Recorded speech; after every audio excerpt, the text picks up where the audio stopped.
नमस्कार, मैं मनमोहन मिश्रा आपका अपने इस डिजिटल प्लेटफॉर्म पे स्वागत करते हैं। दोस्तों, फिर एक बार कुछ विषयों को, कुछ मुद्दों को लेकर के आपके साथ, आपके बीच जुड़े हैं। और जो करीब 3-4 दिनों से आप लोगों से मुलाकात नहीं हुई है, इन 3-4 दिनों में जो भी आप सोशल मीडिया से आप देख रहे हैं, सुन रहे हैं, समझ रहे हैं, उसकी व्याख्या हम करने की कोशिश करेंगे और उस पर अपने विचार आप तक पहुंचाने की कोशिश करेंगे। जो षड्यंत्र चल रहा है उसके बारे में आपको बताने की कोशिश करेंगे।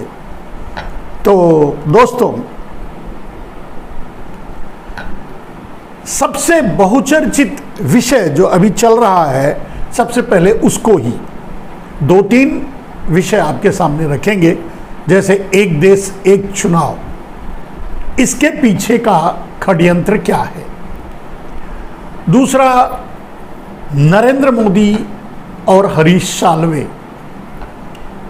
जो एक देश एक चुनाव से जुड़े हुए हैं और जो इस समय सोशल मीडिया में चल रहा है, उसके बारे में भी आपको बताएंगे और उसकी व्याख्या करेंगे।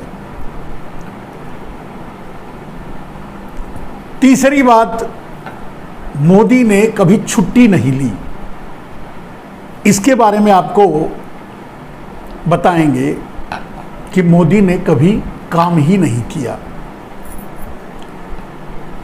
छुट्टी तो छोड़ दीजिए, मोदी ने कभी काम ही नहीं किया।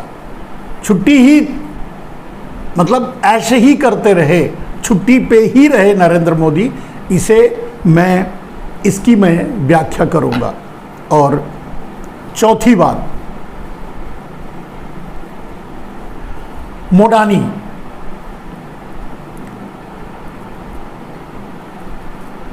Modi and Adani is equal to Modani. दोनों ही एक दूसरे के पूरक हैं और जाएंगे तो दोनों ही एक साथ। और कहाँ जाएंगे ये भी अब हम तो नहीं कह सकते, लेकिन लालू यादव ने तो सीधे सीधे कह दिया है कि मोदी जी अब जेल जाएंगे। मैं नहीं कह रहा हूं, मैं तो डरता हूं मोदी जी से, लेकिन लालू यादव ने कह दिया है तो वो बात कह सकता हूं। दोस्तों, अब आते हैं मुद्दे पर। सबसे पहला मुद्दा, एक देश एक चुनाव की। बहुत इस समय चर्चा में है एक देश एक चुनाव को लेकर के। नरेंद्र मोदी संसद का विशेष अधिवेशन 18 से 22 के बीच में के लिए बुलाया है। 18 से 22 तक शायद चलेगा।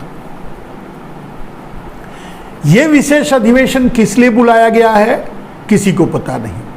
इतिहास में पहली बार हो रहा है कि विशेष अधिवेशन किस लिए बुलाया जा रहा है, यह किसी को पता नहीं है, इंक्लूडिंग मोदी को भी पता नहीं है। कहने का मतलब यह है कि उन्होंने विशेष अधिवेशन बुलवाया है तो बुलाया गया है, लेकिन ये बात मोदी को भी पता नहीं है कि किस लिए विशेष अधिवेशन बुलाया गया है। होता तो पहले भी बोल सकते थे, नहीं बोले इसका मतलब उनको भी पता नहीं है।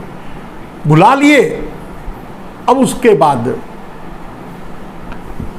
जो छोड़ना होगा छोड़ेंगे, पब्लिक को जो लपेटना है, देश को जो लपेटना है वो लपेटेगा। एक खास बात, ये तो हुई अधिवेशन की बात, मोदी जी ने बुला लिया। अब अनऑथराइज्ड रूप से या अघोषित रूप से ये मुद्दा उठाया जा रहा है या चलाया जा रहा है, या अपनी डाबर मीडिया द्वारा ये फैलाया जा रहा है कि मोदी जी ये विशेष अधिवेशन एक देश एक चुनाव के लिए रखा है। तो मेरे दोस्तों, मुझे नहीं समझ में आता कि एक देश और एक चुनाव के लिए एक विशेष अधिवेशन बुलाने की जरूरत थी, रही या है। क्योंकि ना तो ये संभव है कि ये एक विशेष अधिवेशन में और ये हो जाएगा, संभव हो पाएगा। तो पहली बात तो यही है। और ये बात तो इतना तो नरेंद्र मोदी को मालूम ही होगा कि ये इतने जल्दी संभव नहीं है। उसमें बहुत सी पेचीदगियां हैं, जैसे कि आपको दूसरे पत्रकार, राष्ट्रवादी पत्रकारों के द्वारा आपको जानकारी दी जा रही होगी कि बहुत सी कानूनी पेचीदगियां हैं जिसके कारण नहीं होगा। प्रदेशों की सहमति, दोनों सदनों की सहमति, बहुत से संशोधन करने पड़ेंगे बहुत से नियमों को। जैसे राज्यों के चुनाव, एक देश एक चुनाव से राज्यों के चुनावों पर असर पड़ेगा। तो जब राज्यों के चुनावों से असर पड़ेगा तो सबसे बड़ा सवाल कि क्या केंद्र सरकार बीच में नहीं गिर सकती या राज्य सरकारें बीच में नहीं गिर सकती। और कम से कम मोदी के रहते तो ये बहुत ही आसान और संभव भी है। वो तो सरकारें गिराया और बनाया भी करते हैं। ऐसी परिस्थितियों में क्या होगा? कहने का अर्थ यह है कि टेक्निकल पॉइंट्स इतने ज़्यादा इसमें हैं, टेक्निकल्स रुकावट इससे ज़्यादा, संवैधानिक अवरोध इतना ज़्यादा है कि ये संभव नहीं है। तो कहने का अर्थ ये है कि नरेंद्र मोदी को भी पता नहीं कि पता है कि एक देश एक चुनाव, इस विशेष अधिवेशन में कुछ होने वाला नहीं। तो ये भी निश्चय है कि एक देश एक चुनाव के लिए विशेष अधिवेशन नरेंद्र मोदी ने नहीं बुलाया। ठीक है, कुछ मुद्दे ऐसे हैं, जैसे मान लीजिए कि जो मणिपुर में हुआ जघन्य अपराध जो हुए, मणिपुर को जो जलाया गया, मोदी की डबल इंजन की सरकार ने मणिपुर को पूरी तरह से जला दिया, मणिपुर को बांट दिया, काट दिया, तोड़ दिया, बहुत से अपराध किए। आपने देखा कि मतलब महिलाओं को नंगा करके सड़क पे घुमाया गया, उनसे बलात्कार किया गया, और ऐसे सैकड़ों केस हुए।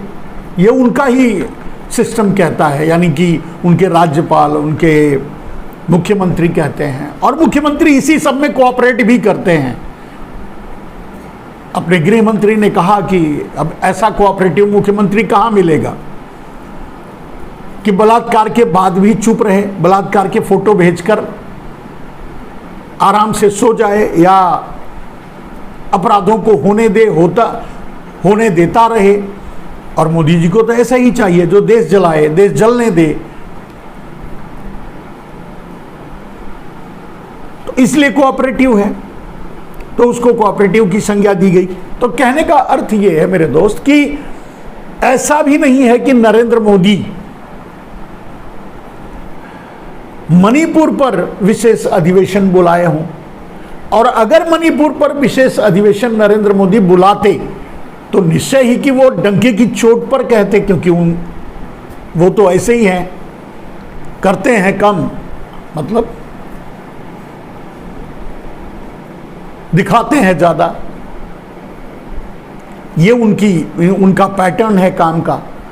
तो डेफिनेटली वो इस बात को भी बहुत तेज़ी से उठाते, भुनाते, प्रचार करवाते, अपनी डाबर मीडिया को लगाते।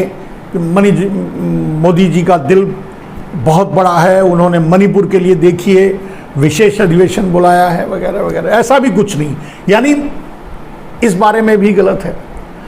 कुछ और घटनाएं हुई हैं, जैसे अडानी पर और आरोप लगे हैं, और अडानी का आरोप अब अडानी तक नहीं रह गया, अब नरेंद्र मोदी पर सीधे आरोप लग रहे हैं कि वो तो सारा पैसा ही नरेंद्र मोदी का है, सारा घोटाला ही नरेंद्र मोदी ने किया है, सारा फ्रॉड ही नरेंद्र मोदी ने किया है, ये भी लग रहा है। और उसके प्रमाण भी अब आ रहे हैं धीरे धीरे, वो भी आपको आगे बताऊंगा। तो ऐसा भी नहीं है कि अडानी पर लग रहे आरोप या हिंडनबर्ग से आई की तर्ज पर आई दूसरी रिपोर्ट OCCRP द्वारा इस पर विशेष अधिवेशन बुलाया गया हो सफाई देने के लिए, ये भी नहीं है। क्योंकि जब संसद चलती हुई, नॉर्मल संसद चलती हुई संसद में नरेंद्र मोदी अडानी पर बात नहीं होने दिए, जांच होने के लिए करवाने के लिए तैयार नहीं हुए, संसद रुका रहा, पूरे सत्र बाधित रहा, फिर भी उन्होंने नहीं होने दिया, तो उसके लिए विशेष सत्र बुलाएंगे, ये भी संभव नहीं है। क्या क्या संभावनाएं हैं? मैंने कहा कि जो सबसे ज्यादा प्रचारित किया जा रहा है वन नेशन वन इलेक्शन का, यानी एक देश एक चुनाव का, तो ये नरेंद्र मोदी का जुमला है। CAA की तरह या दूसरे और मुद्दों की तरह जैसे नरेंद्र मोदी उसे भुनाते रहे हैं, उसी तरह से ये बस एक सगुफा है, इसमें कोई दम नहीं है। तो नरेंद्र मोदी इसके लिए विशेष सत्र नहीं बुलाए हैं, ये तो निश्चित है। आखिर नरेंद्र मोदी विशेष सत्र किसके लिए बुलाए हैं? इसी में लोग फंसे हुए हैं, अपनी अपनी तरह से लोग व्याख्या कर रहे हैं। और नरेंद्र मोदी ने इस जुमले को या इस सगुफे को हवा देने के लिए एक कमेटी का भी गठन कर दिया, जिसमें राष्ट्रपति हैं और गृह मंत्री हैं, यानी रामनाथ कोविंद हैं, अमित शाह हैं, बड़े बड़े विद्वान हैं उसमें।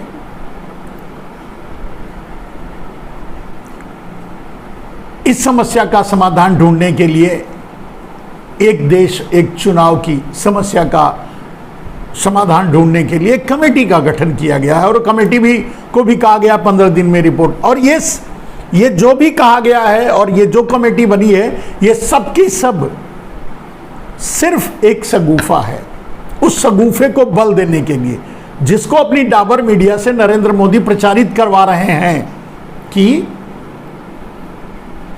ये विशेष अधिवेशन एक देश एक चुनाव के लिए है।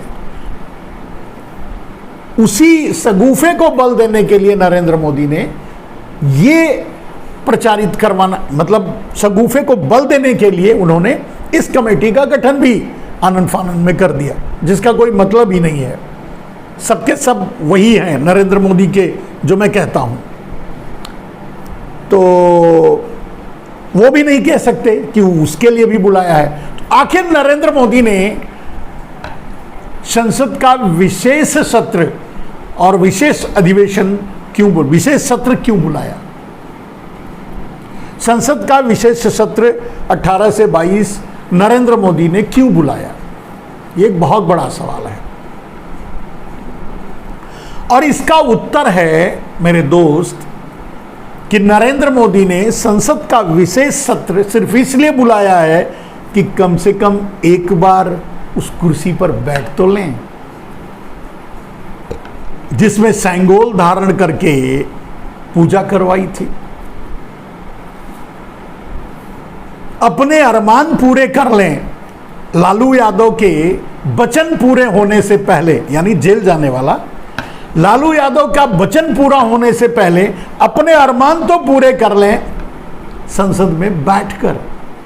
मेरा अनुमान है बस ये सच भी हो सकता है और गलत भी। ये मेरा अनुमान है कि संसद का विशेष सत्र जो बुलाया गया है, मात्र अपनी अरमानों को पूरा करने के लिए नरेंद्र मोदी ने बुलाया है कि एटलीस्ट कम से कम एक बार जो संसद 50 लाख की 50 लाख भारतवासियों की लाशों पर बना हो। जब लोग मर रहे थे तब ये संसद बन रहा था, उनके लिए सुविधाएं उपलब्ध नहीं थी कि उनकी जान बचाई जा सके, और ये संसद भी उसी समय बन भी रहा था। तो कहने का अर्थ ये है कि अब उनके अरमान होंगे कि कम से कम 50 लाख की लाशों पर बनी इस संसद में मैं बैठ तो लूं, क्योंकि उन्हें मजा आता है इन सब चीजों से, जहां लाशों पर खड़े होना, लाशों पर बैठना, लाशों का सौदा करना, लाशों का व्यापार करना, लाशों का फायदा उठाना, इससे मजा आता है उनको, मतलब सुकून मिलता है, आप जानते हैं। और इससे चुनाव भी जीतते हैं इसी तरीके से। आपको पता है, अब तो सतपाल मलिक भी खुलकर बोलने लगे हैं। पहले तो मैं अकेला बोलता था, अब सतपाल मलिक भी खुलकर बोलने लगे हैं कि पुलवामा की घटना नरेंद्र मोदी की साजिश थी। चलिए वो बात पर वहाँ नहीं जाते हैं, अभी यही रहते हैं इस विशेष सत्र की बात। तो विशेष सत्र जो बुलाई गई है वो सिर्फ और सिर्फ नरेंद्र मोदी अपनी ख्वाहिशें पूरा करना चाहते हैं उस संसद भवन में, नए संसद भवन में बैठकर। ठीक है, एक कारण तो ये हो सकता है, और दूसरा कारण हो सकता है कि नरेंद्र मोदी देश में इमरजेंसी लगा दें।